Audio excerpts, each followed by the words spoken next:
Good evening, everyone. Oh, I like the call and response. Thank you very much. I'm Mary Watson, Executive Dean of the New School for Public Engagement at the New School, and it's my privilege to welcome you here tonight to this exciting event sponsored by The Nation, Wages of Rebellion, a conversation with Chris Hedges and Cornel West. I want to start by thanking the Nation Institute, The Nation Magazine, and Public Affairs Books for partnering with us on this event. And I want to give out a welcome to our live stream audiences and to the Real News Network audiences who are joining us tonight online. The New School was founded nearly 100 years ago on the premise that education should be open, active, and should be focused towards a purpose. So in 1919, when we were beginning the New School, a lot of the dialogues and debate looked a lot similar to the ones we're going to have tonight. They invited people from various social and political and economic walks of life, brought together artists and creatives and writers and others to dialogue around pressing issues of the day, and mostly focused on turning the idea of attention of education for the purpose of actually impacting the world's problems. Here we are nearly 100 years later, and we still have that same orientation to the world and its pressing issues. We focus in many ways on similar issues from our past, but also focusing more toward forward-looking issues, particularly around the issues of climate change, which is an initiative of the university in terms of addressing its own climate footprint and impacting communities around climate. In tonight's conversation, we're going to hear about some very current and pressing issues. Cornel West will engage Chris Hedges in a conversation about many of the recent popular uprisings, including those we've seen recently in Greece, to the Black Lives Matter movement, to the Fight for 15, and many others. And they'll be asking one another in a town hall-style format the kinds of questions: are these events inevitable given the environmental decline and destruction we have? Is it necessary that these events occur because of the current wealth polarization that we're experiencing in this country and around the world? And are these issues related to the moral imperative of revolt? Tonight's conversation will challenge and question ideas of political correctness, anti-establishment movements, global climate change, and indeed capitalism itself. Thank you. Looking forward to that part. With Pulitzer Prize-winning journalist and acclaimed author Chris Hedges and public intellectual, academic, and activist Cornel West. So now let me introduce the two speakers, which is what it says on my script, but in fact this is going to be a dialogue style with Chris and Cornel without a moderator. They'll be talking one to another in conversation. So first, let me introduce Chris Hedges, a Pulitzer Prize-winning journalist and best-selling author of many books, including War is a Force That Gives Us Meaning, which was a finalist for the National Book Critics Circle Award for Nonfiction, Empire of Illusion, Death of the Liberal Class, and the New York Times bestseller, Days of Destruction, Days of Revolt. Chris's most recent work, Wages of Rebellion, The Moral Imperative of Revolt, was published this year by Nation Books and investigates the modern spirit of rebellion fueled by global environmental calamity and widespread economic inequality. We're also joined tonight by Cornel West, a prominent public intellectual, celebrated author, and professor. Cornel penned the now classic books, Race Matters and Democracy Matters, and he appears frequently in the media debating issues of political, cultural, and ethical importance. West's most recent book is Black Prophetic Fire, co-authored with Krista Buschendorf, and it examines the lives and contributions of 6 iconic African-American revolutionaries in the context of today's Black Lives Matter movement. It's my distinct pleasure to welcome to the stage Chris Hedges and Cornel West.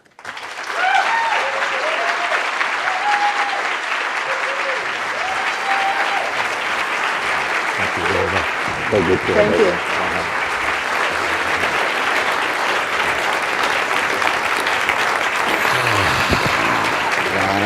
God bless you.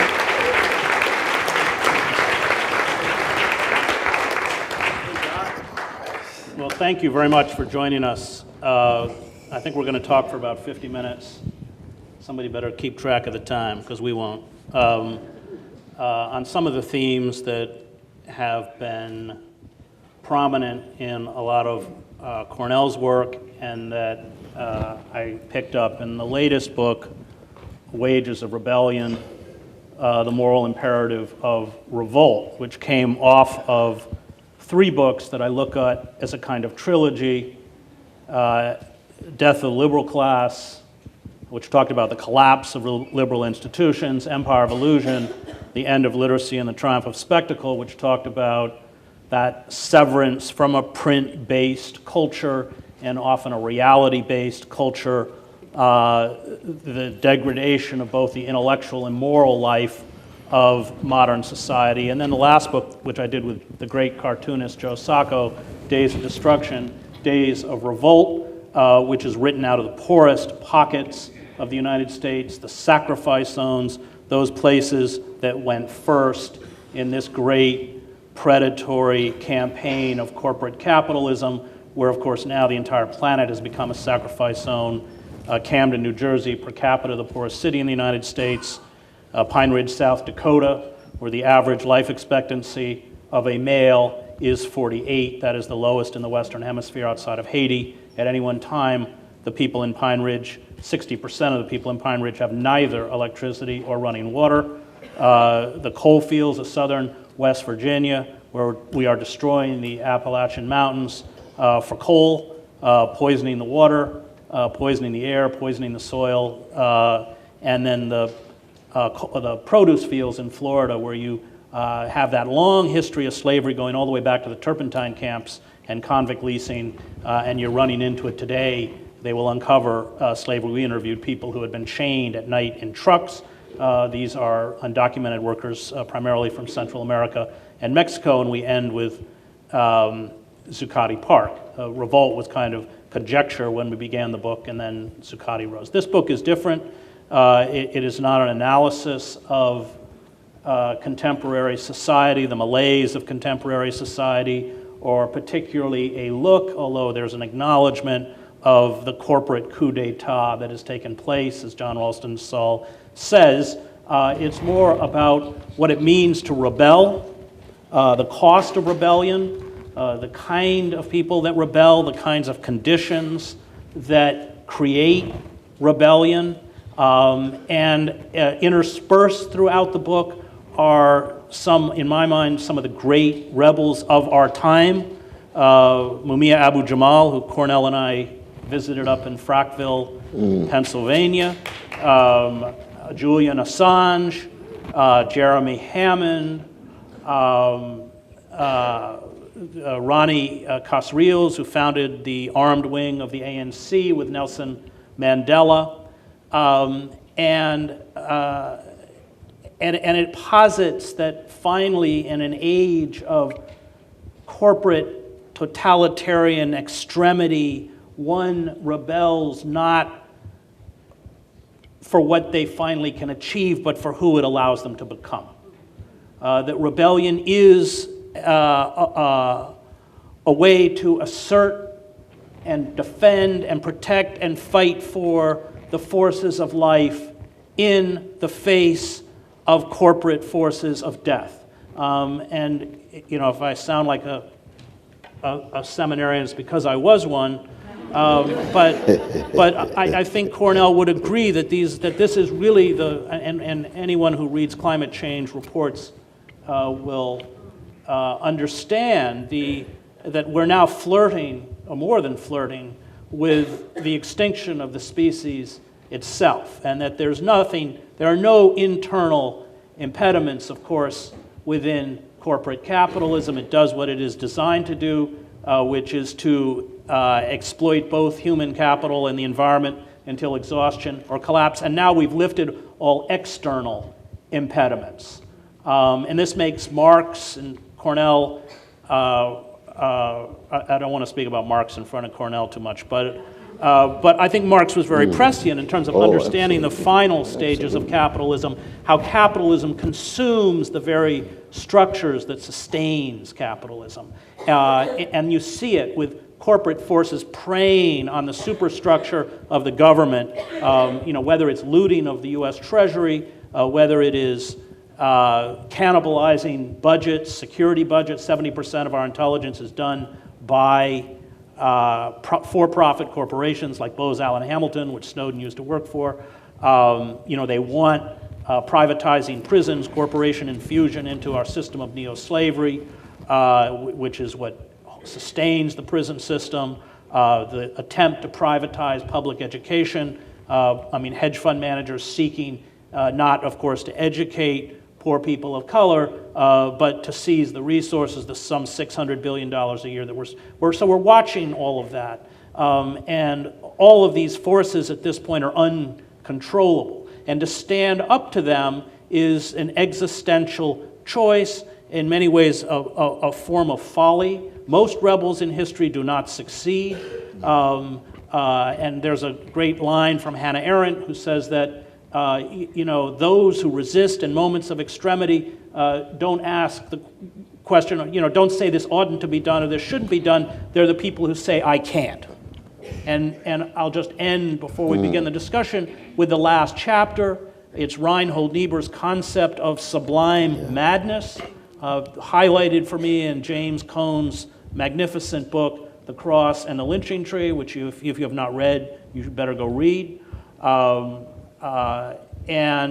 it is this notion that in moments when the order breaks down, liberalism becomes too intellectual, too ineffectual, too weak a force to counter these totalitarian, despotic forces that rise up, that those who rebel are endowed with this quality of sublime madness. And I think that's right. And Cone goes back and talks about the dark night of slavery for African Americans, how they had to invert the world's value system so that the last become first, so that victory is essentially formed out of defeat. Music, of course, is key in terms of the sustenance of the soul. And the book says, I think in the end, perhaps the toughest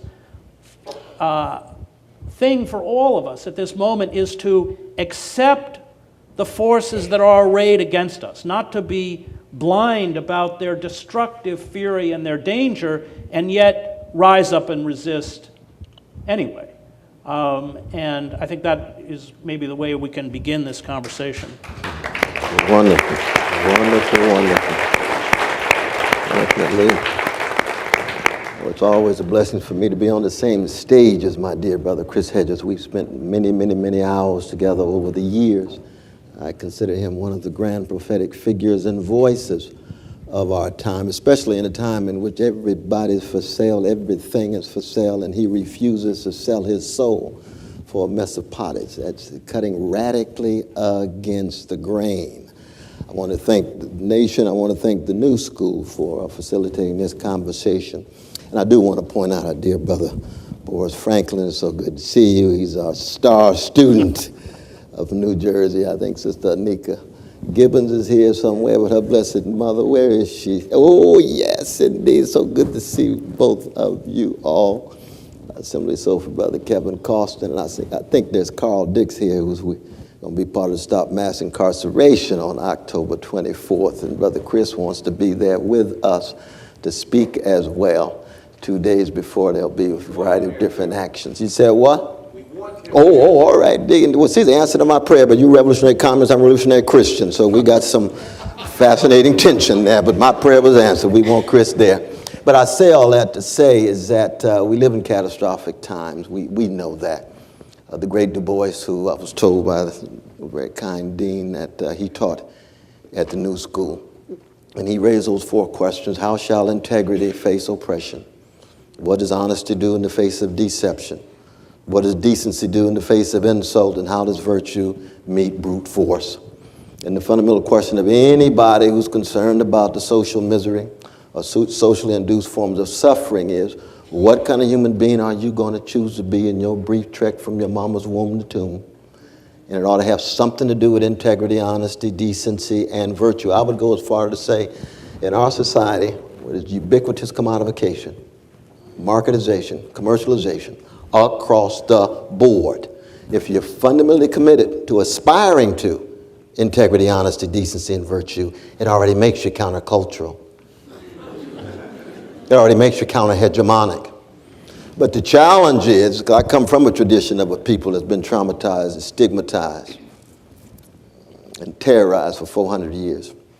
And it's still going on this very moment. In the face of catastrophe, we've tried to sustain a quest for integrity, honesty, decency, and virtue. We all fall short. But Beckett is right. Try again, fail better. Try again, fail better before you go to the worms.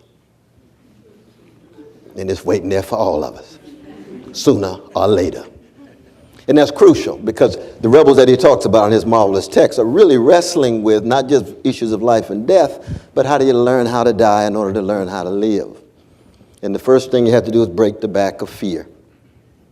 That's the only way you're able to somehow straighten your back up in the face of unbelievable ideological bombardment. It could be patriarchal, imperialist, homophobic, class privilege, class power, all the various forms of structural evil coming at us in the face of ecological catastrophe, nuclear catastrophe, moral catastrophe, economic catastrophe, political catastrophe, all functioning simultaneously.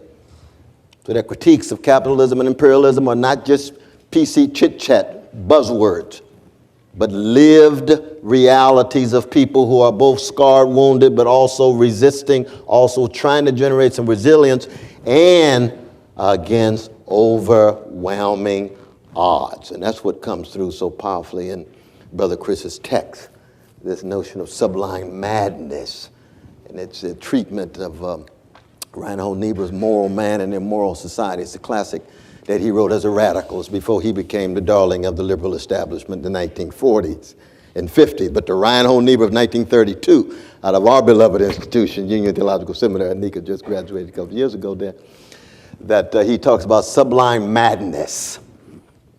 I think it's on page 255 and 277. You're ahead of me. Two treatments, but it's fascinating treatment.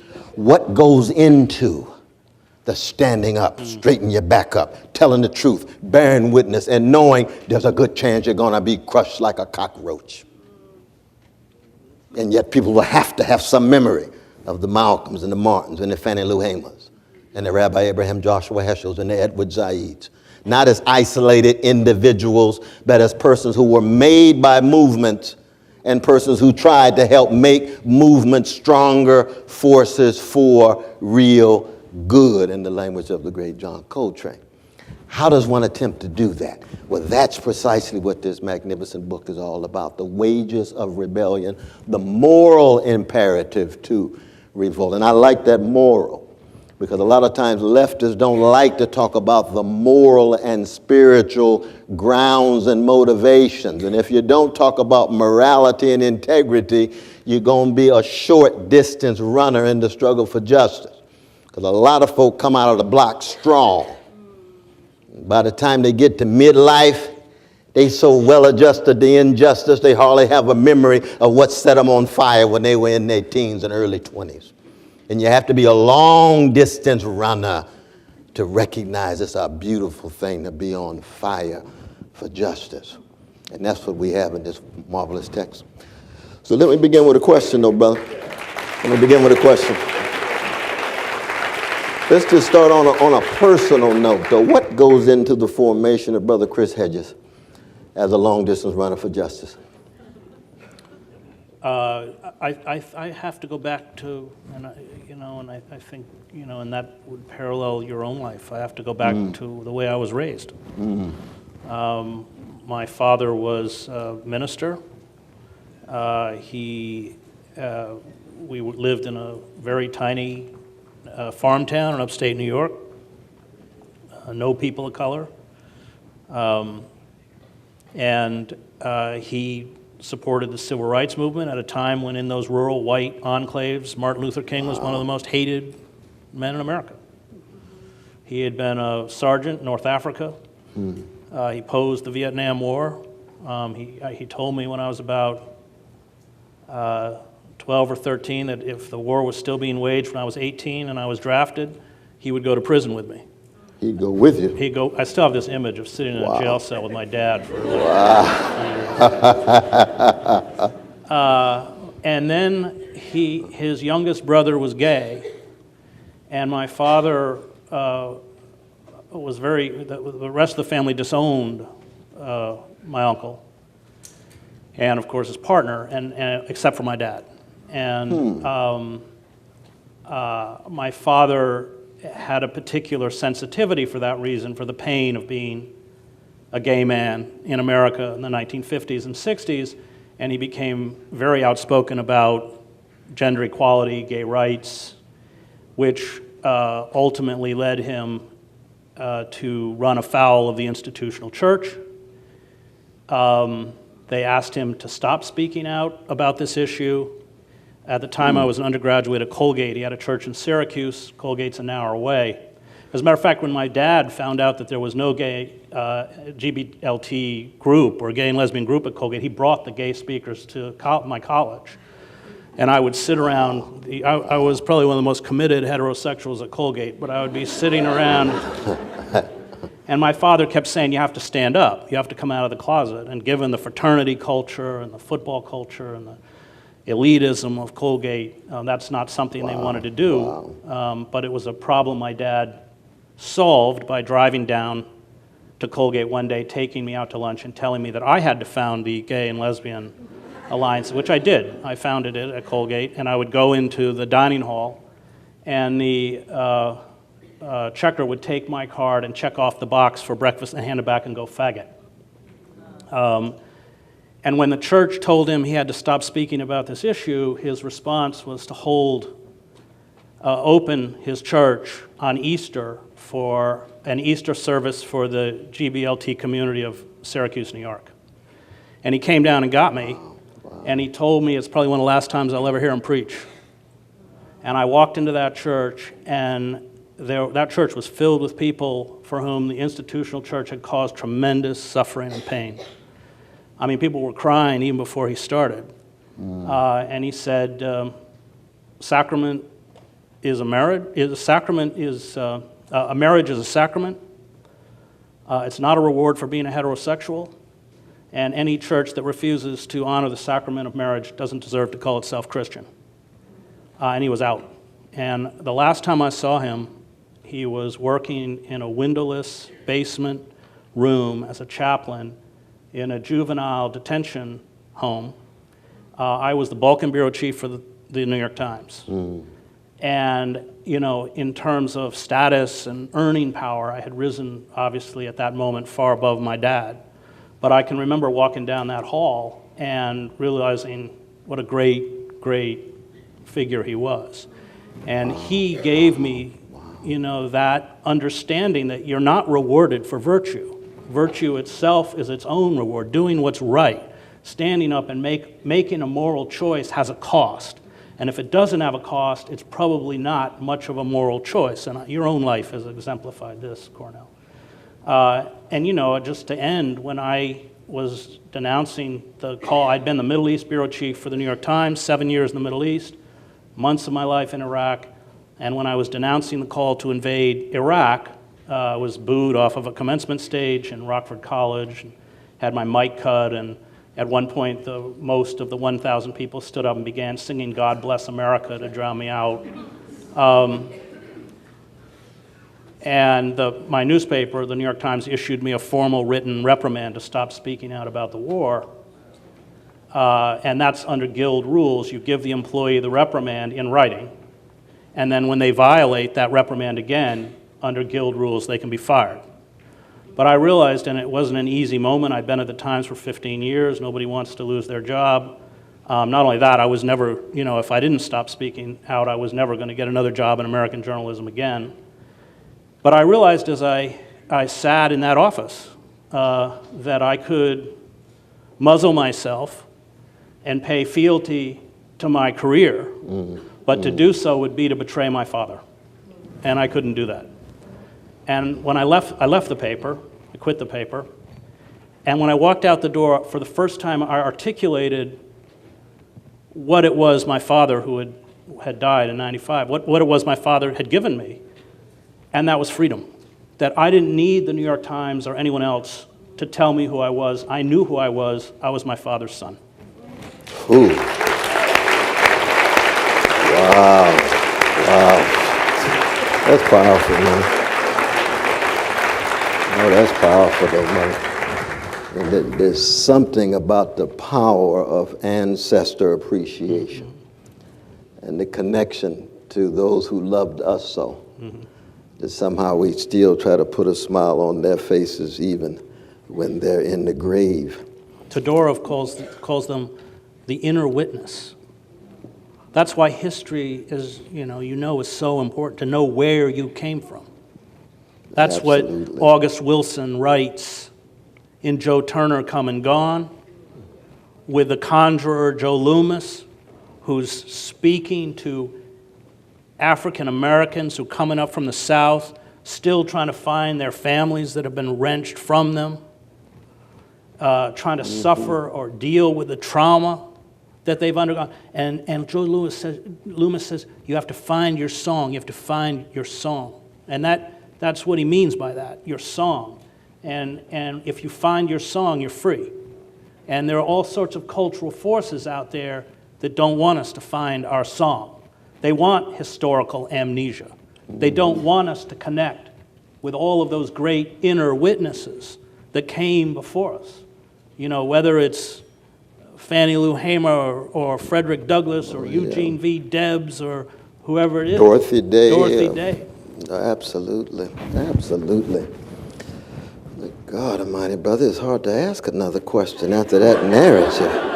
Really, because that kind of powerful story just needs to sink inside of us and allow us to think in regard to our own prophetic ancestors who sacrificed so much and tried to pass on the best so that their afterlife is at work in our lives. And in a certain sense, we become part of their temporal immortality, that they can live through us, the best of them. Of course, all of us are shot through with contradictions, and of course, you got to choose the right ancestors, because I'm sure you got some other family members who had some work to do. That's true for all of us. That's true for all of us. But let me ask first this intellectual question, because I know that, like it was Zaid, you fell in love with Joseph Conrad. You got a son, a wonderful son named Conrad. And similarly so with Hannah Arendt, and I say that not just because we're at the new school, but because we've talked about that. Hannah Arendt driving down to the Manning. Chelsea Manning's. And exactly, it was first when we went 2 or 3 times, right? We went for the sentencing. We were there for the sentencing. Right. And then we were there for Chelsea Manning's statement for before the the powerful court, statement. right? And long discussions about how Joseph Conrad, Hannah Arendt, as well as Martin Luther King Jr. helped shape and mold who you are. So in addition to that powerful story about family, intellectually, what would be some of the sources and resources you pull from to help sustain your sense of being a rebel driven by deep morality and integrity? I think that, like you, I draw tremendously from literature and poetry. And this is part of my fear of what's happening to the humanities in universities across the country. When Hannah Arendt writes Origins of Totalitarianism, and she wants to explain the nature of anti-Semitism in France, she quotes Proust. She said none of the political theorists captured the nuances and reality of anti-Semitism, the way that what she calls exoticism of Jews within the salons became fashionable, yet was itself a form of racism. And Edward Said writes along in that vein. Conrad is important because, having spent 20 years as a foreign correspondent on the outer reaches of empire, the only intellectual tradition that understands empire, for me, comes out of the Black prophetic tradition. Because like Jews in Europe, Jewish intellectuals in Europe under fascism,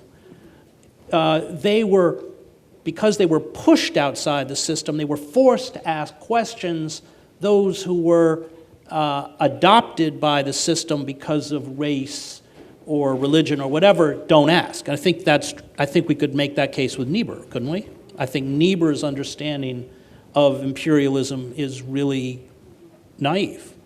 I think he gives, he believes that it's a reluctant imperialism, and so Conrad is an important figure for me because he also understood how empire worked, whether it's in Heart of Darkness or whether it's Outpost of Progress, that great short story he wrote. He understood the barbarism of modernity. And it's extremely difficult, having spent so many years on the outer reaches of empire and coming back to the heart of empire, to communicate that reality, especially to a white, a self-satisfied white majority. Because it's not just a matter of describing the crimes of empire.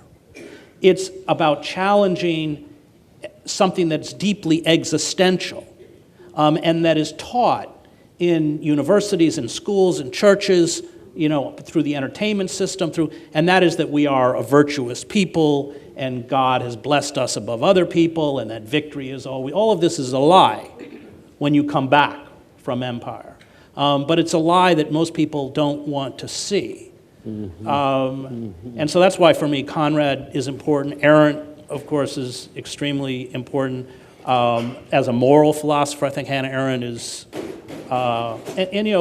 both in the case of Arendt and the case of Conrad, they were people of, tremendous intellectual and artistic genius, but they also had life experiences, and we were just talking about Chekhov, life experiences that allowed them to reach a depth of wisdom and understanding that their kind of self-satisfied peers who either in the case of Conrad had not been in the Congo or in the place of Arendt had not, and she left Heidelberg and joined an underground, she wasn't a Zionist, but she joined an underground Zionist group to help Jews flee to Palestine. She was picked up and held for 3 weeks by the Gestapo. She almost didn't make it out.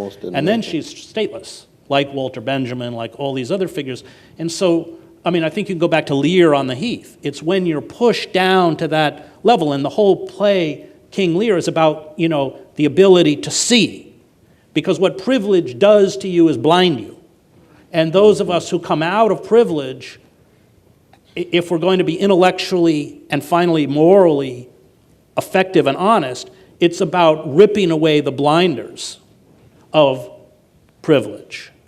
And I think also at the same time, I spent much of my life in places like Gaza, understanding that as hard as you try, when you come out of a position of privilege as an American, as a male, as a Caucasian, that blindness is never going to go away. That you always have to honor, you have to struggle as hard as you can, but then you have to honor the fact that there are things, because of where you come from, you will never be able to see. And therefore you have to listen very closely to the voices around you, which is why, as a writer and as a journalist, I always consciously put myself in physical spaces of deep oppression. I began by covering the war in El Salvador. I was there for 5 years, months in Gaza. I was in Sarajevo during the war. I teach in a prison largely for that reason, so I don't lose that connection, because I don't want to lose. I need to constantly be checked. I need to constantly listen. But that's Conrad. I think that's why Conrad's so important to me. Yeah. Even given all of the ambivalences and some of the blindnesses in Conrad himself, he has the courage to confront the issues of what empire really means. What's striking about your corpus for me in part, it's very rare to find white intellectuals who are willing to hit head on the vicious legacy of white supremacy. You can almost count them on your hand. Eric Foner, Stanley Aronowitz, Muriel Rukeyser, Miles Horton. It's not a long list of very important leftist white intellectuals who really understand how central and integral the vicious legacy of white supremacy has been in the shaping of the U.S. empire. And anybody who begins with America's original sin is slavery, they already got it wrong. You know, they're on the wrong foot. They have nothing to say about indigenous peoples, nothing to say about the land taken, nothing to say about dispossession, nothing to say about violation, let alone genocidal effect with disease and attacks coming together. So they already got it wrong, you see. And yet at the same time, it's true that the enslavement of dignified African peoples has been so much at the center of the development of the American empire, and how it then connects to the arrival of white ethnics coming out of impoverished Europe or Jew-hating Europe or whatever it is. How do you account for that, given, I mean, your father is pre-Stonewall, but already committed to the humanity and decency of lesbian, gays, bisexuals, and trans and so forth. But in your work, white supremacy is always right there at the center. Well, because when I finished college, largely because of William Stringfellow, who I had read religiously in college. Stringfellow was a white, graduated from Harvard, Bates College, Harvard Law School, and went to Harlem in the 50s. That's right. So before, at least for white America, race oppression was even on the radar. And he wrote these very powerful texts, My People, the Enemy,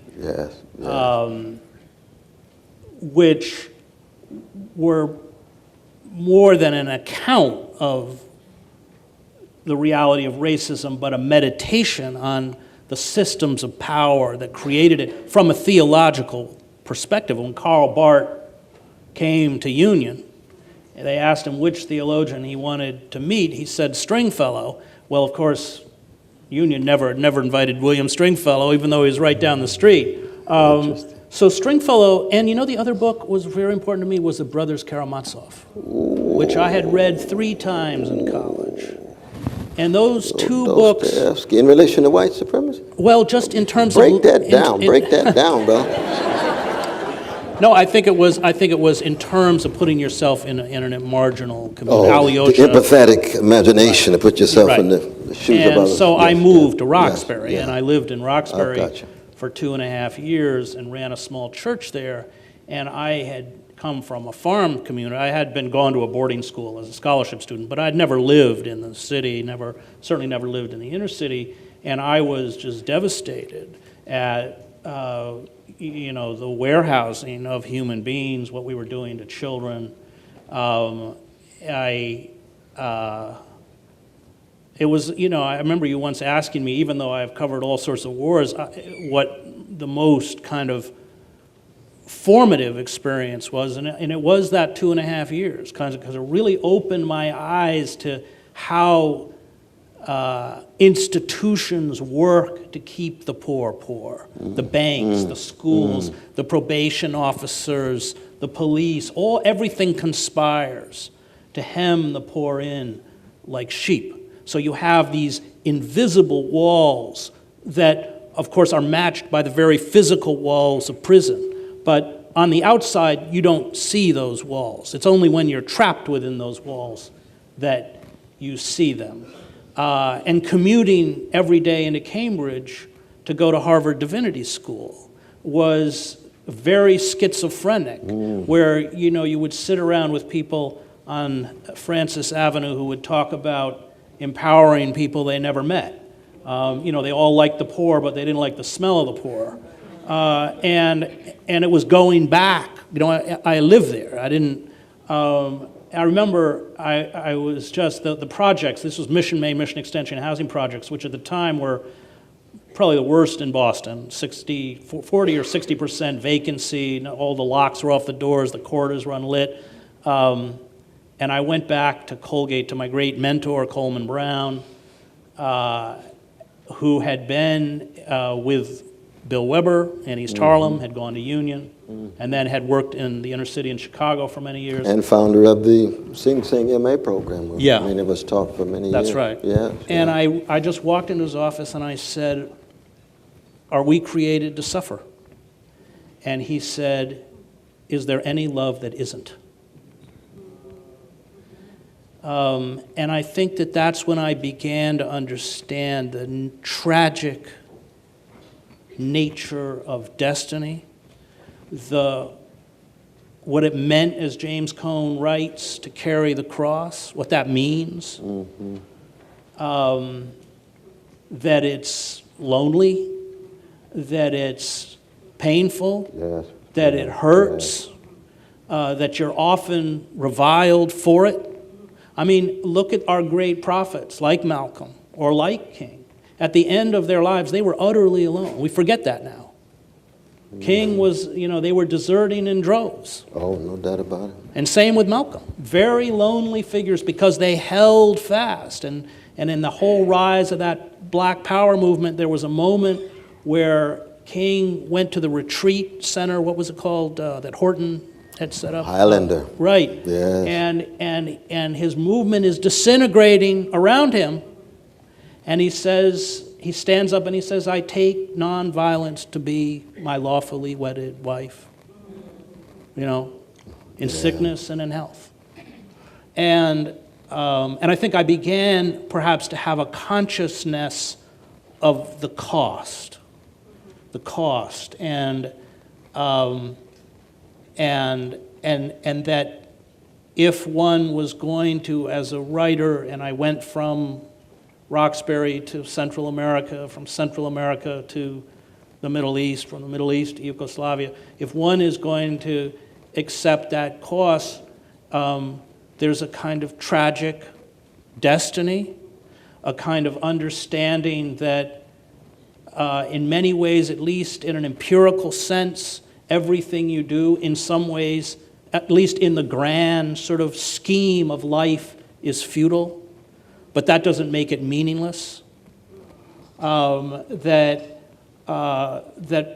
resistance is, honest resistance is about, as Auden says, holding up that ironic point of light that flashes out wherever the just exchange their messages, and that even when one stands up, and even if it appears that no one around them is listening, that capacity to physically embody a narrative of justice is never lost. I mean, Daniel Berrigan, another great influence, said that faith for him is the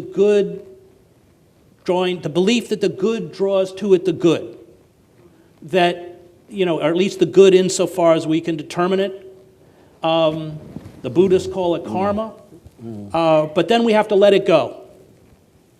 And so I saw that in Prague when I covered the Velvet Revolution. I was in the Magic Lantern Theater every night with Václav Havel and Klaus and Dinsbeer and all these figures who would inherit the government with the fall of the communist regime. And all through the streets of Prague that winter were posters of a Charles University student, Jan Palach, who had lit himself on fire in 1968 in Wenceslas Square to protest the Soviet invasion, the overthrowing of Dubček. He died 4 days later of his burns.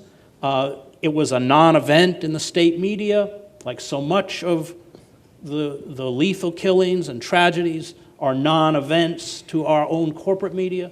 The Charles University students carried his body, his coffin, to the cemetery.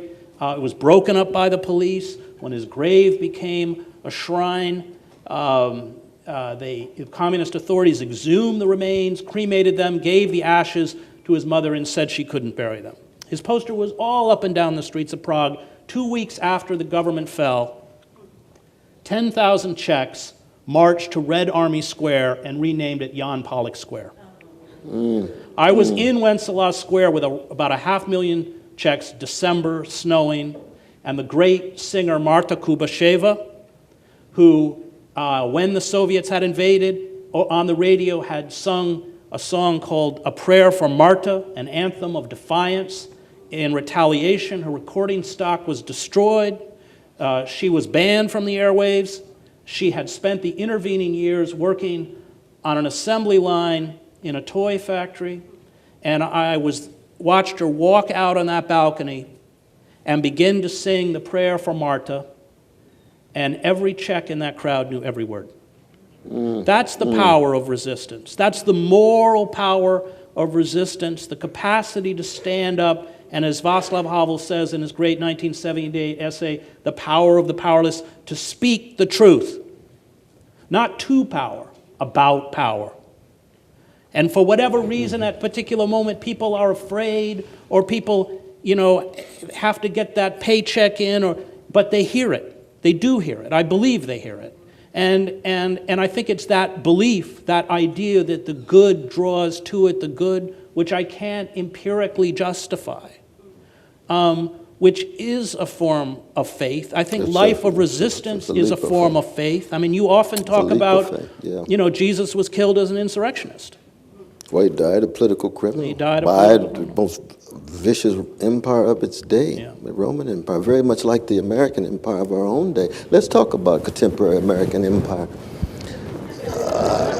We just saw the neoliberal triumphalism last night of Hillary Clinton. Not a lot to talk about empire. You didn't hear anything about innocent people, U.S. drones dropping bombs on the babies. We didn't hear anything about Israeli occupation. We didn't hear anything about what's going on in Latin America. We heard some decent things about Wall Street from Brother Bernie. I mean, that's fine. That's wonderful.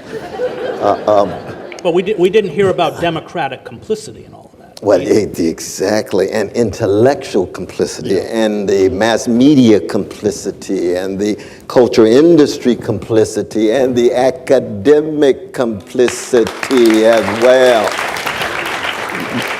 Give us some sense of where we are now in light of these magnificent individuals and movements that you lay bare in this wonderful text that you've done. Well, we lost our movements.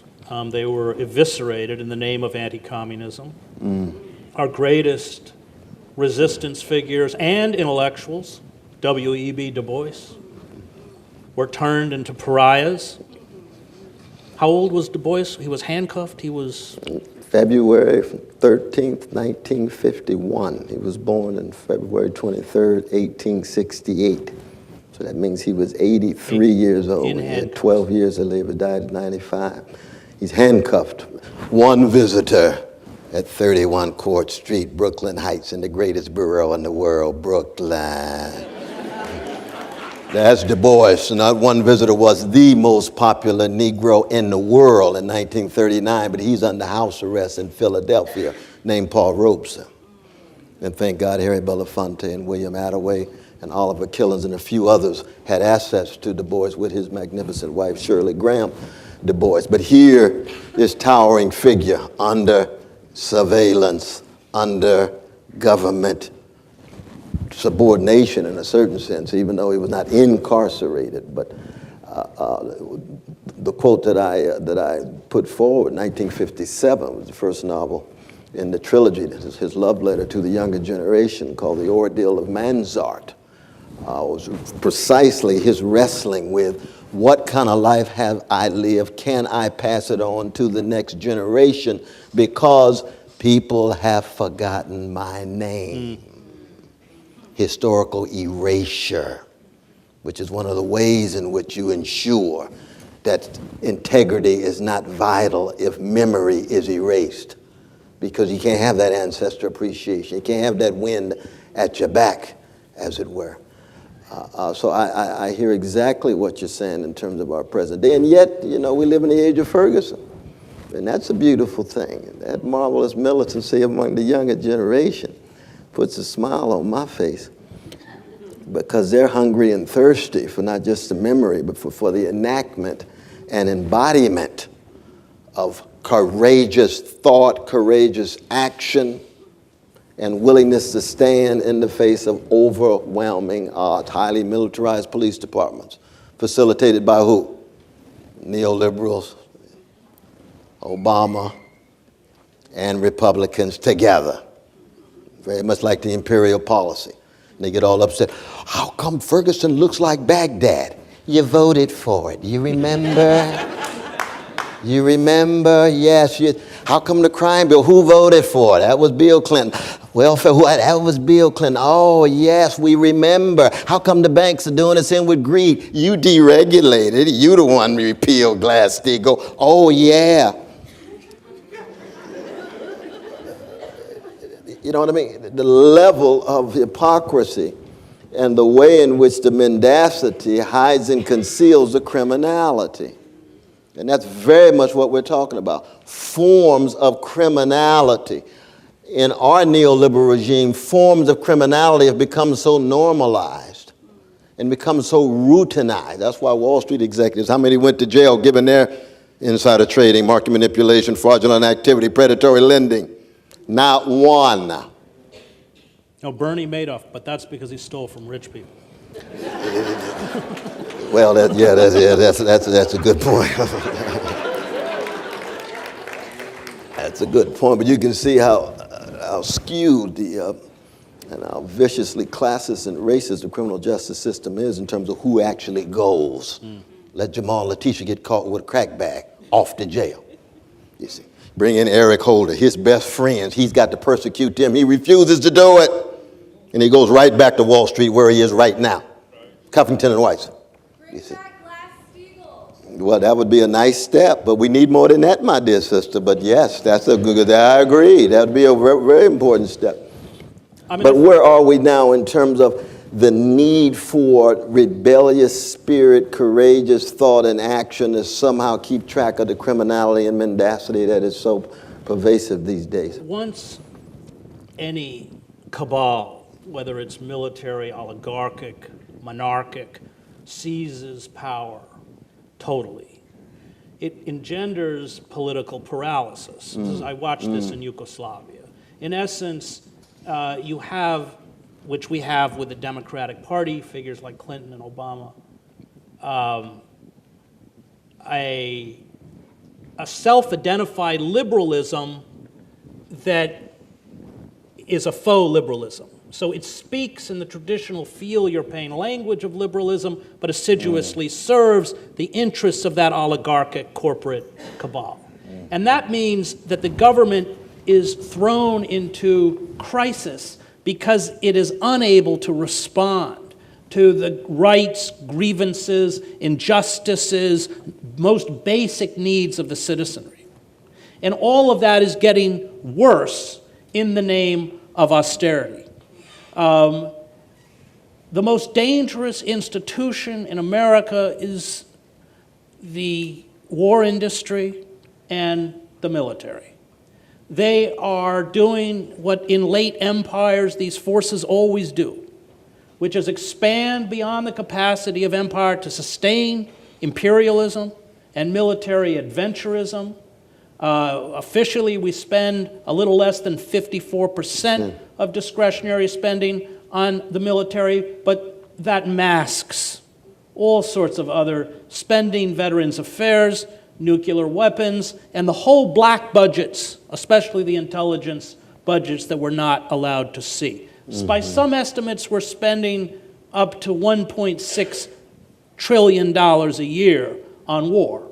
And total war, which was imposed upon us by the corporatists after World War II, who conspired with the militarists not only for profit, but to make war on those social movements that had both a political and an economic agenda.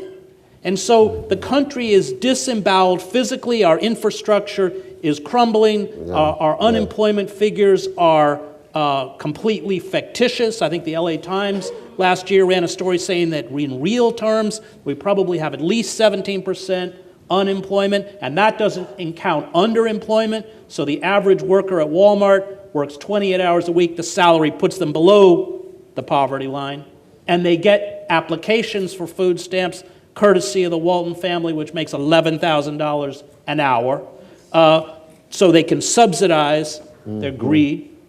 And the creation of that system because we have been rendered, because money has replaced the vote, because we essentially have been rendered powerless. It doesn't matter what we want. I mean, nobody wanted the bailouts of 2008. Constituent calls were 100 to 1 against those bailouts. Across the political spectrum, they pass anyway. Nobody wants wholesale surveillance. Nobody wants all of their private and personal information captured by the government and stored in perpetuity in government. Nobody wants it. Nobody wanted, as you came and sat with me when we sued Barack Obama in federal court over Section 1021 of the National Defense Authorization Act. He should be impeached. And so this was Section 1021 permits the U.S. military to, in times of crisis, carry out domestic policing, overturning over 150 years of domestic law, to seize U.S. citizens who, quote unquote, substantially support, that's not material support, that's not a legal term, Al-Qaeda, the Taliban, or associated forces, another nebulous term, strip them of due process and hold them indefinitely in military detention facilities. In that 2-year, we won in the Southern District Court of New York. Obama challenged it. The appellate court unfortunately denied our standing. We didn't manage to get to the Supreme Court in this law. But when they ran an opinion poll in the course of that 2-year legal battle, that had a 97% disapproval rating. But it passed anyway. We see over and over examples of how what we are concerned about, and a couple Princeton professors just statistically sort of quantified all this, it doesn't matter. And what that does is create a system like Yugoslavia, where that paralysis, that political paralysis, builds deep and understandable frustration. We're watching, what severe repression and an inability to deal with the most elemental forms of justice are doing right now in Palestine and Israel.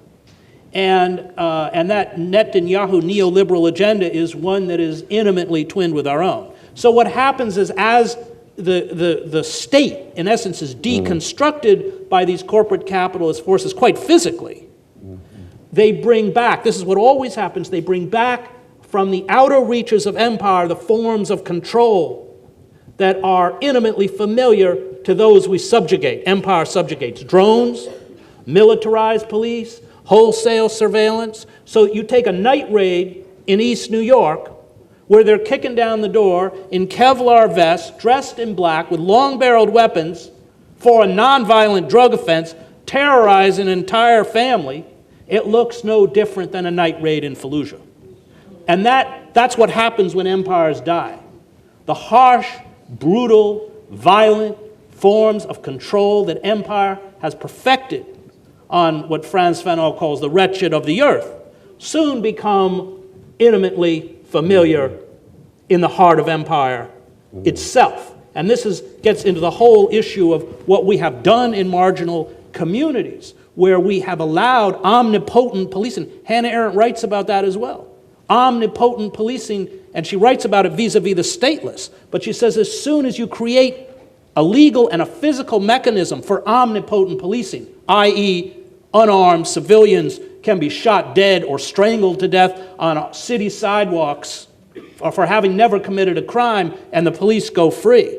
Once you create a mechanism whereby your police serve, as they do in our poor communities, as judge, jury, and executioner, then the moment the society unravels, everything's in place to put both that legal and physical mechanism as a way of maintaining control. Thucydides writes about it, with Athens' expanding empire. Thucydides writes, the tyranny that Athens imposed on others, it finally imposed on itself, and that's what killed Athenian democracy. And that's what's killed American democracy. So you talk about Black Lives Matter, the anti-fracking movement, the struggle to raise minimum, that's where hope comes from. It's not going to come from the political vaudeville of elections. As Emma Goldman said, if elections were that effective, they'd be illegal. It's going to come, as it always comes, from the bottom up. We forget that. That's Zinn's great contribution. Howard Zinn, yes. In the people's history of the United States. He understood the system was designed to shut us out. Slaveholding, white, aristocratic, oligarchs who openly embrace genocide against Native Americans on behalf of land speculators, timber merchants, railroad companies, gold mining concerns, who shut out women, Native Americans, African Americans, men without property, created a Senate where everybody was appointed, created the Electoral College because they were terrified of popular democracy.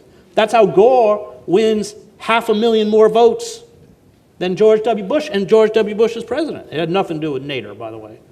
And Gore's refusal to fight. And his refusal to fight. And so Zinn's, the beauty of that book is that all of the openings in American democracy were created by movements that often paid for it in blood. We had the bloodiest labor wars of any industrialized world. Yeah. Hundreds of American workers were murdered. Thousands, tens of thousands were blacklisted.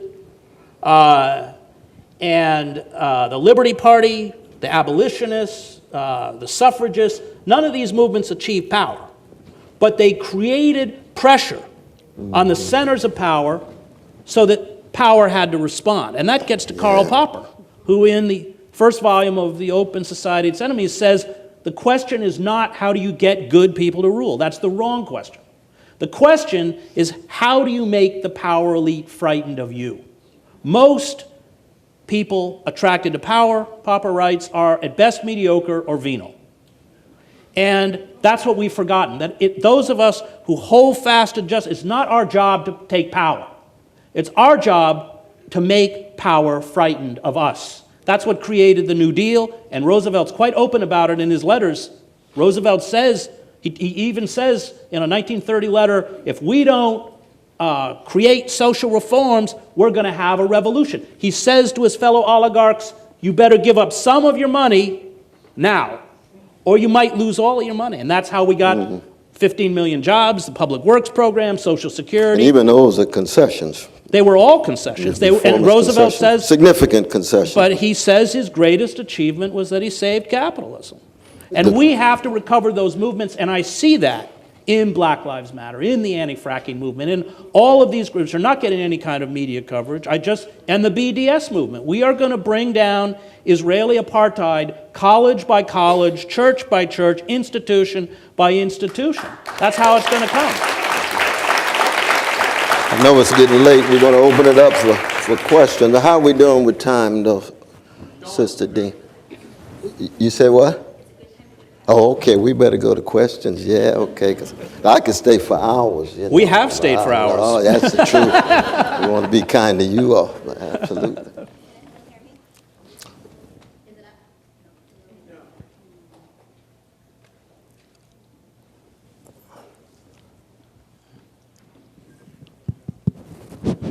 Okay, here's the first one. How seismic is it that we now have a popular socialist, Bernie Sanders, running for president and talking about the need for revolution?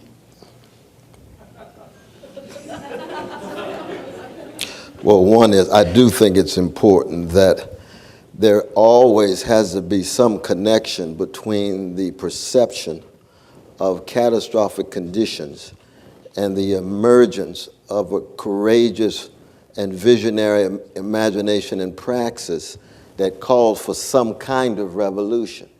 Brother Bernie's calling for a political revolution. Now, we need more than that. But he's calling for a political revolution in terms of getting big money out of politics, in terms of breaking up the banks, in terms of free education and single-payer health care. Now, given how far America's moved to the right, that makes Bernie Sanders look as if he's damn near communist in the eyes of many of our fellow citizens. But all that is, of course, is just social democratic policies that ought to be commonsensical when you got 1% of the population owning 42% of the wealth, when you got 40% of children of color living in poverty, when you got levels of massive unemployment and underemployment, when you got decrepit educational systems generating soul murder every day in the lives of precious poor children, and when you got indecent housing and infrastructure collapsing. That's just social democratic policy. So his political revolution is actually still reformist, but he's using the language of revolution that I like very much. as a revolutionary Christian, because I think things need to just turn around and be turned over. So that on the one hand, that's a nice move in the right direction. On the other hand, we have to analyze precisely what he means by the term. Last night, for example, they talked about socialist. Bernie is a socialist. They hadn't really talked about him as a socialist that much. Now, every time they refer to him as socialist, what they mean is red baiting. But what is actually the case is he's a social democrat. A democratic socialist begins with a critique of the workplace, begins with workers' control vis-a-vis the bosses. It begins with an attempt to ensure that the voices of ordinary people is heard in every institution, not just electoral political context. Now, he has a rich history as a democratic socialist, and that's wonderful. It's unprecedented in some ways. We got to go back to Norman Thomas and Eugene Debs for that. Or Martin Luther King Jr., of course, who understood himself as a democratic socialist. But I think it's a sign of hope. That's why I'm critically supporting my dear Bernie Sanders. I'm going to push him as far as I can because of the decadence of the electoral political system we find ourselves in. When you're dealing with legalized bribery and normalized corruption, which is basically what American politics has become, and you get somebody with integrity, because at least he's got integrity. That's very important, as I mentioned before. Just sheer honesty. I mean, everybody's wondering, God, he treated Hillary Clinton like a human being. That is so extraordinary. Oh, wow. He's just a decent Brooklyn Jewish brother. I mean, hey, that's fine. That's fine. But we got to put a lot of pressure on Brother Bernie in regard to foreign policy, in regard to empire, in terms of workplace democracy, and a lot of other things, those of us who are democratic socialists. But at the same time, we ought to make sure that that he's treated fairly, because I think he's been marginalized and in some ways mistreated by the corporate media. I mean, the power of Bernie Sanders is that he speaks in a language that describes our reality. And that's kind of a window into how impoverished political discourse has come, that it's so amazing that he recognizes that there's inequality and corruption. That's right. And that's right. Absolutely. You know, the brilliance of Bill Clinton was that he transformed the Democratic Party into the Republican Party, and he pushed the Republican Party so far to the right it became insane. My problem with Sanders, aside from the Palestine issue, is the fact that, unlike Debs, he won't challenge the war industry and imperialism. And if we don't break the back of imperialism and that military corporatist complex, because, look, nobody's sitting around General Dynamics hoping peace breaks out in the Middle East. Every Tomahawk cruise missile costs $1.41 million, and in a couple days we dropped 160 of them on Libya. That's $500 million these guys made. A war is a business. That's what I learned as a war correspondent. And you know, it used to be that the old Democratic Party, when it had a liberal wing, would challenge weapons systems. We just, the contractors come in, like with the F-22 Raptors, the fighter planes, even the Pentagon said, we don't need them, they build them anyway. We just authorized 8 Ohio-class nuclear submarines at, I can't remember, like $12 billion, $8 billion a piece. It's insane. It's completely out of control, and that's going to be tough, because if we don't, you cannot be a socialist unless you are an anti-militarist and an anti-imperialist. Very important. Very important. So here's a second question. A recently published textbook referred to the slave trade as a migration. Your thoughts? And as a follow-up, how do we ensure that the truth and the truth of our history and our story is told? It's always intellectual conflict, always a hermeneutical contestation. It's a fight of interpretation. You're going to get all kind of deodorized language. That's more than deodorized. They just need to get off the symbolic crack pipe and get a sense of reality. But I mean, these lies that go on and on, even just calling Jim Crow discrimination is so deodorized. It was American terrorism. It was tied to lynching. It was tied to a hatred and a hunting and a haunting of a people. And we have to be able to be honest about this, so that the legacy of white supremacy is not just racist discrimination. The Irish and the Catholics had ugly discrimination. Jewish brothers and sisters had vicious discrimination. It wasn't the same as being terrorized every day in an apartheid-like section of a U.S. empire. Difference between race and ethnicity, even though discrimination is real, it's ugly, and so forth and so on, you see. And so it's just truth-telling. And I mentioned, some of the historians. We've had some great breakthroughs in this regard. I've mentioned Brother Foner, Eric Foner. I can't say enough about that brother in terms of the truth-telling that he's done as an American historian. He hasn't done it alone. Nell Painter and a host of others have also done that. But how do we make that widely available, especially in textbooks and not just in Texas? But you can start there. A whole lot of mendacity in those textbooks that have wide distribution. But it's very difficult for America to come to terms with the truth of its own past and present. Well, you've also spoken about how even when they hold up a great revolutionary figure like King, he becomes completely sand. He gets frozen in time in the I Have a Dream speech, and that's your book, The Radical King. Absolutely, just gets Santa Clausified. Santa Claus smile on his face, toys in his bag, everybody loved him. That's a lie. And it's not just white brothers and sisters. 72% of white Americans disapprove of Martin when he killed. 55% of black people disapproved of Martin King when he was shot. Couldn't speak in churches. We don't want that echo of Radio Hanoi following the New York Times, Times Magazine, and Newsweek after he gave his famous speech at Riverside. The black folk got afraid, got intimidated. We don't want to get too close. He's unpatriotic. He's critical of the American military killing machine and so forth and so on. And this is crucial in our own present moment as well, even in relation to various progressive forces, be it marches that we're going to have on October 24th, or be it even Bernie Sanders in the electoral political arena. All the black folk at the moment, all hovering around Hillary Clinton again. You say, oh my God, first time tragedy, second time farce. But who's leading the way? Well, it's the black professional class. They got some real interest in this.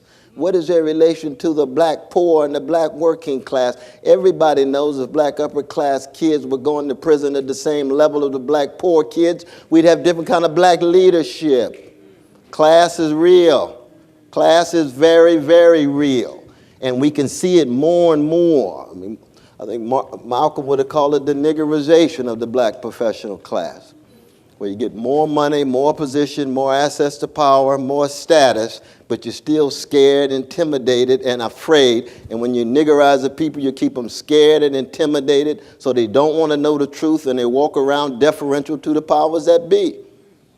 And that's very, very real. But once you break the back of fear, back to Ferguson, back to Baltimore, back to Staten Island, and we got a young generation who understand more and more class experientially.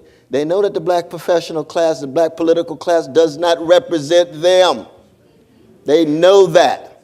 They know the levels of being well-adjusted to injustice and well-adapted to indifference is pervasive among our professional and political class, no matter what color. They turn their backs on the poor and working people, you see. And where do they go? Well, that's an open question. Well, that's why Jesse Jackson and Al Sharpton And Brother were Sharpton and booed out others of booed Ferguson. in Ferguson. Absolutely. Absolutely. Definitely. Because they could see that, oh my God, here comes those addicted to the camera once again. We want the real thing. What was the real thing? It's not going to be any black professional figure for the most part. It's going to come from the people themselves. We're going to dish out our own leaders, our own voices. And those who want to join can join, but we're going to dish out our own leaders. It's going to be organic. It's going to be indigenous. This question is for Chris, actually. The Republican Party is going through severe fracturing and severe crisis of leadership. You've spent long amounts of time observing the decaying power structures. Do you believe the party will move toward modernization, or will it continue to give us mediocre demagogues like Trump, Cruz, etc.? Mediocre, that's kind. I was in Montgomery with the great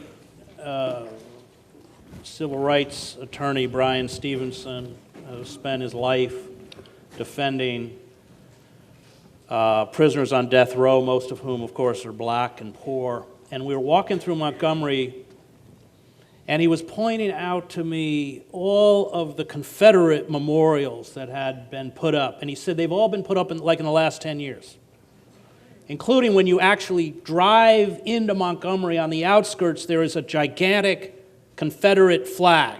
Half of Montgomery is black. It's where King started his ministry. It's where Rosa Parks refused to give up her seat.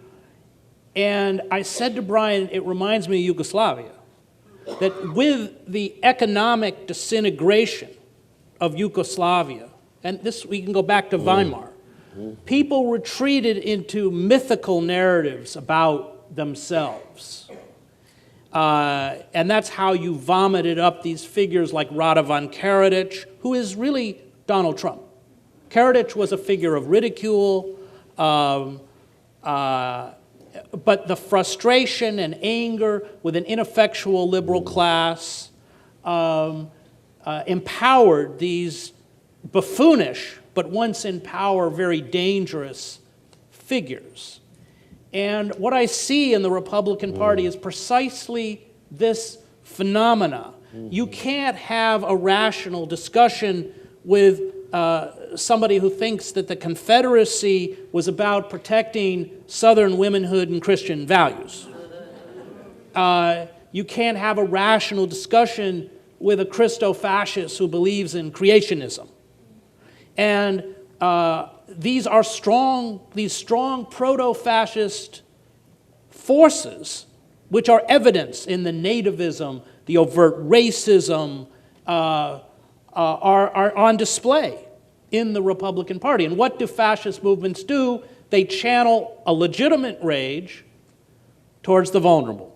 Undocumented workers, African Americans, homosexuals, intellectuals, liberals, feminists. And that's what we're witnessing. And it's counterintuitive. You know, I've long worked with Ralph Nader, because, like Ralph, I believed that those of us who cared about progressive values at a certain point had to draw a line and take a stand. And the danger with not doing that is that we have figures like Obama. I mean, the Democratic Party in Europe would be a far-right party. Obama's assault on civil liberties has been worse than Bush's.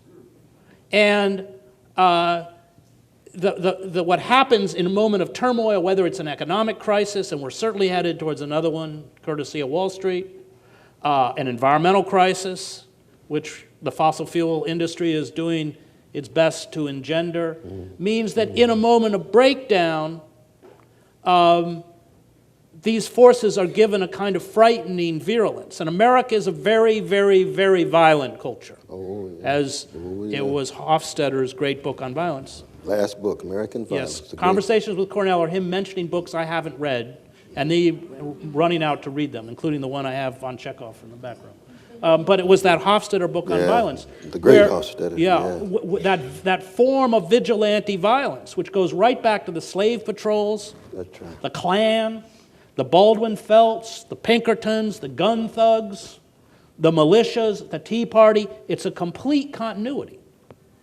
And our backlash for that reason may be, especially with the evisceration of progressive and populist movements, may be a very frightening right-wing backlash. And don't forget that in the early 1930s, everyone thought the Nazis were a joke. The same kind of buffoonery, idiocy that you see in a figure like Trump or Cruz or any of these other. And I find it's amusing until they get power, and then it's very frightening. Absolutely. I mean, a certain sign of hope is, and I don't want to be too generational here, but if the election were held this very moment and the only American citizens who could vote were under 30, Bernie Sanders would win. If the election were held today and the only people who can vote were over 65, Bernie would almost win. Something happened generationally during the ice age of the neoliberal epoch, where the formation of a self, a sense of what it is to live in America, that moved folk tied to a certain callousness and indifference. Rabbi Abraham Joshua Heschel was right. Indifference to evil's more evil than evil itself, because it generates ways of life that make you think that to be in the world is to be indifferent and callous to other people's suffering, especially the weak, the vulnerable, the orphan, the widow, the fatherless, the motherless, the poor. And so generationally speaking, there is a certain dynamic going on here. And those are at least signs of hope that help hope for me, even though I'm no optimist, as you know. I don't believe in optimism, but I'm a prisoner of hope. That's qualitatively different. And I think this is going to be the last question that we have time for today. How do we best connect people of disparate struggles so that we can stand up together and overcome? I'll answer that very briefly and let you get this last word. One is that I think there's a wonderful line in Kant's Critique of Pure Reason where he says, examples are the go-kart of judgment, that people would rather see sermons than hear sermons. And it's only by example. It's only by living a certain kind of life tied to a certain kind of community with a grand vision that embraces all of humanity, if not all of sentient beings, that a sense of the good becomes contagious. That's the only thing that we dysfunctional species that we are in space and time have in the face of egoism, narcissism, tribalism, hatred, envy, revenge, resentment. Those are the dominant tendencies of our history as a species. And how do you break the cycle of the hatred, the oppression, the domination, the resentment, the revenge, and so forth? It's by examples of people who are profoundly motivated with a deep sense of love of something beyond themselves, beyond their families, beyond their tribes, beyond their clans. That's what democracy is, the moral ascension toward an embrace of something beyond just your own individual, or your own family, or your own tribe. You see, and how do you do that? Well, we used to call it education. But now it's just schooling. That's tied to the market. Education, something else. I know new schools into education, so we won't get into that now. But the point is, education is about that turning of the self to things that matter. It's about a cultivation and a maturation of who you are that connects you to community so that you're willing to be courageous and compassionate before the worms get you. That's, in the end, all we have as a species. Commitment to truth, justice, love of neighbor in the broad sense. And how good are we at it? It depends on which historical moment you invoke. During the Ice Age, marginal voices, like Brother Chris has been during the neoliberal epoch. When things start melting and the masses get frenetic and energetic and enthusiastic, they're ready to straighten their backs. But then the question is, will their rage be channeled through love and justice or hatred and revenge? That's the fundamental question. That's Martin King's question. That's Curtis Mayfield's question. Donny Hathaway's question. That's the question that my people, black folk, have been wrestling with for 400 years. In the face of catastrophe, we keep dishing out love warriors, like Toni Morrison, like James Baldwin, like Martin, like Fannie Lou, like Stevie Wonder. Love warriors. I hated people still dishing out love warriors of truth and justice. How long will that last? We don't know. But once it begins to run out of gas, you can rest be assured America will go fascist. Because that's been the leaven in the loaf in the history of this nation. The love warriors coming out of one of the most hated groups in the history of this nation and the modern world. And it's not because black people have a monopoly on truth or goodness or beauty, but because they decided to be love warriors in the face of unbelievable terror and trauma and stigma. How long that will last, we don't know. Open question.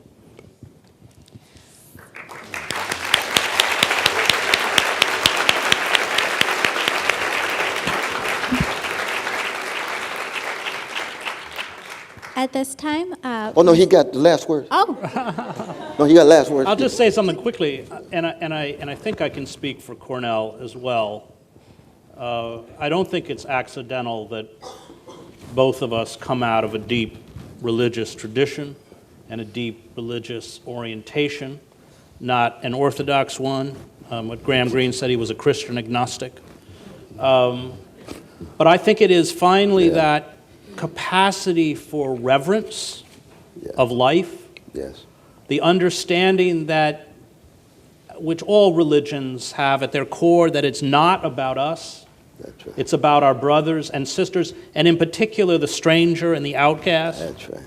It's about the quality of our life is measured by our capacity for empathy, especially for those who are different, that all of these are spiritual values that, of course, in a modern consumer, neoliberal, imperialist society have attempted to be snuffed out with the primacy of the cult of the self and hedonism and the celebration of power and violence. And I think we have to recover that capacity for faith. And I say that to people, of a creed or without a creed. Certainly many of the figures if you want to call them spiritual figures that we admire most, Chekhov, Baldwin, who, as he said, left the church to preach the gospel, Beckett, had a great animus towards institutional religion, and yet they grappled with that reality of transcendence. And Harold Goddard, another book you had me read, which I quote at the end of this book, that it comes down to what he calls the human imagination. And by that, he means the ability to put yourself in the place of another, to feel what another feels, and to sacrifice for the other. And let's go back to the point that the great theologian James Cone makes when he talks about bearing the cross. And Garrow's great biography of King is called Bearing the Cross. And that doesn't mean that you have to come at it from a Christian perspective. I spent 7 years in the Middle East. People of tremendous probity who fight on behalf of the oppressed and stand up to the oppressor arise in every culture and every religion. That's right. And they are my brothers and my sisters, and some of them will rise out of belief systems that are incredibly secular. I think that this fight that is before us is not just one of confronting radical evil, to quote Kant, who said that if justice perishes, life on earth has lost its meaning. It is a spiritual battle. Mm-hmm. It is one because, one day Cornell will be gone and I'll be gone and the battle will still be there. Evil is not going away. And yet it's the belief that capacity to stand up and fight is one that is contagious, that courage is contagious, that the struggle for justice is contagious.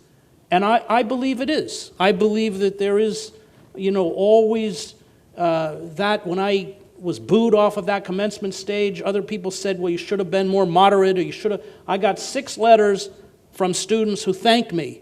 And everyone said, and I said to them, no, I was only speaking to those 6 people. I wasn't speaking to anyone else.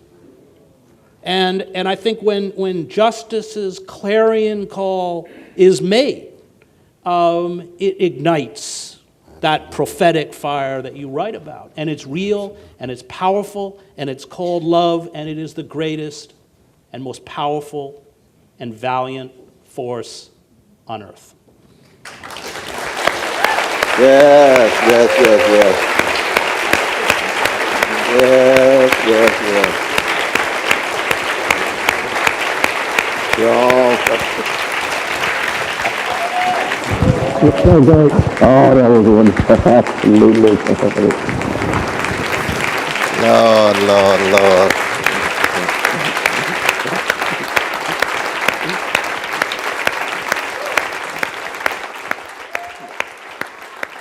That's Brother Chris Hedges, our dear brother Chris Hedges.